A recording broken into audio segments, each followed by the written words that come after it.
This is the Max Keiser playbook. I've been sharing this with everybody around the world for 10 years now. And a lot of people in the world who got into Bitcoin at $1, $10, $50, $100, except for Peter Schiff, who I told to buy it at $1 or $10 and he refused. Oh no, he says you didn't tell him at $1, you told him at $10. Right, but thousands of people, hundreds of thousands of people around the world did. They're sitting on millions and millions of dollars worth of unrealized profits. And here's the thing, Stacy, I saw you were tweeting about, when are you going to sell it? And you're like, well, I'm not going to sell it because I predicted going up to 500,000 or more, and I'm just going to use it as collateral. Yes. As borrow against it, and I can use it that way. Why would I ever sell it? I won't sell any Bitcoin from here on out. There's lots of new platforms and services being offered for people in the Bitcoin space. So you can always just keep stacking and then borrow against your Bitcoin. And I do want to say, you can't say that Max didn't tell you so. That these people are coming, these corporations are coming, these institutions are coming. It was really triggered by Paul Tudor Jones entering the space back in the second quarter of 2020. And now we see Elon Musk and Tesla with $1.5 billion. We don't know how much SpaceX has bought, but presumably they also bought some for their treasury, but they don't have to, file that with the SEC. U.S. corporates hold record $2.5 trillion in cash to meet pandemic shock. So that's $2.5 trillion. So if they all do like Elon, how much is that? $250 billion worth of purchases coming. So even if half of them do it, that's 125. If 25% of them do it, it's like 75 billion. So there's a lot more money on corporate balance sheets where, that Tesla money came from. Right. Look at the big picture here. There's $300 trillion worth of investable assets on planet Earth. That includes stocks, bonds, property, precious metals. How much of that is invested in Bitcoin right now? Less than 1%. So we're looking to do the Elon here, go 10%. That's $30 trillion right there. Bitcoin is still less than $1 trillion. So I figure that's how I come up with 40x from here. That's just a 10% allocation to Bitcoin. And of course, the thing is that we're going to see fiat money basically go the way of all fiat money, which is to 99.9% loss of purchasing power. So that 10% effectively becomes 50, 60, 70%. Again, there is no top to the price of Bitcoin because fiat money is a bottomless pit that loses for the past 300 years 99.9% of its purchasing power. And in a year's time, next year when we're doing this, we're going to look back. We're going to all watch this episode back together and laugh that Elon was able to buy that for 40,000, not 400,000. Well, crazy pays. And what I mean is that the benefit of being crazy or having the perception of being crazy is that you can get good deals on Bitcoin still. I've often said that people say Max is crazy. But the point is that I want to make sure that I don't attract the beige people, the middle of the road people, the average investor people. I want to stay away from those people because they'll be buying it at 400, 500, 600,000 a coin.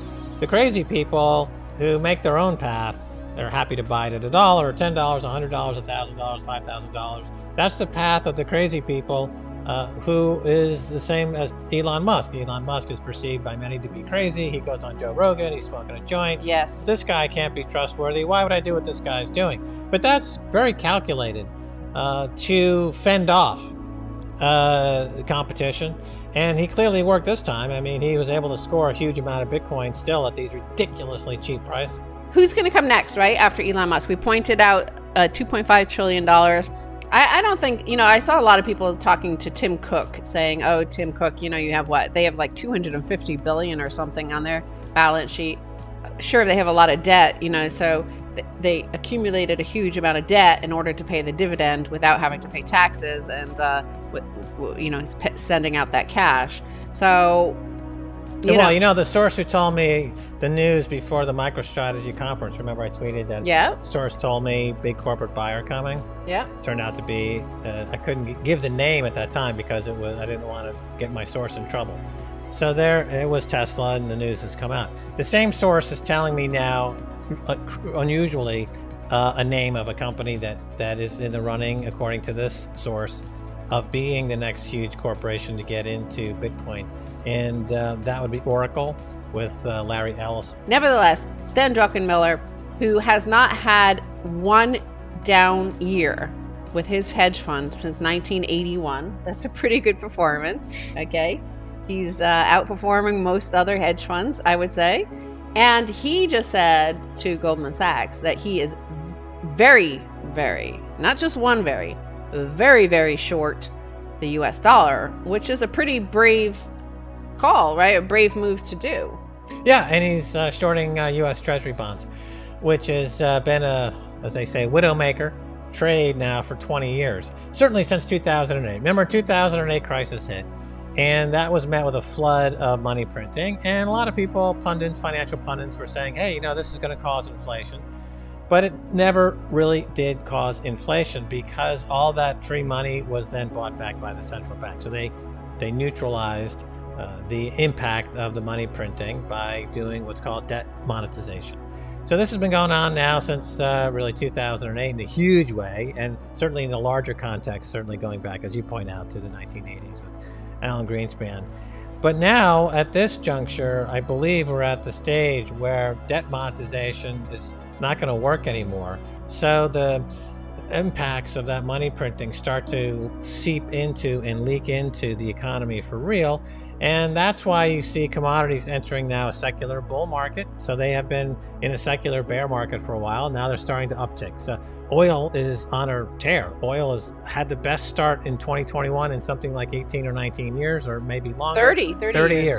30 years. Oil's had the best start in 2021 in 30 years. You've got a big merger possibly coming on, Exxon and Chevron. There's a lot going on in the oil patch. And but all the commodities are looking very bullish. Of course, Bitcoin is a monetary commodity, you could say. In that sense, it would trade as a commodity would trade because it's counter to the dollar. The IRS calls it a commodity. Yeah, so the dollar, meanwhile, is looking like it's on the other side of that trade. And of course, Warren Buffett's been moving heavily into Japan. That's a bearish bet on the dollar. Stan Druckenmiller's moving into commodities, and he's shorting treasury bonds. That's anti-dollar. And Bitcoin, of course, has already been telegraphing now for 10 years that the dollar is losing purchasing power. As a matter of fact, all fiat currencies, including the US dollar, have been in a hyperinflationary collapse against Bitcoin now for 10 years, and that is set to expand and extend and continue. The point is that, like, in the lead up to him, he was acting crazy. Like, so he would probably be really bad at poker, right? He has all sorts of tells. Like, he was acting crazy, all this Dogecoin shit. Like, he took down that Bitcoin from his bio because he did kind of tweet that, like, he was concerned, like, he didn't want to get in trouble for causing the price to go up. So, what do you think about all that Dogecoin stuff? Because a lot of people are angry at him for doing that. Well, I've said for years now that you don't change Bitcoin, Bitcoin changes you.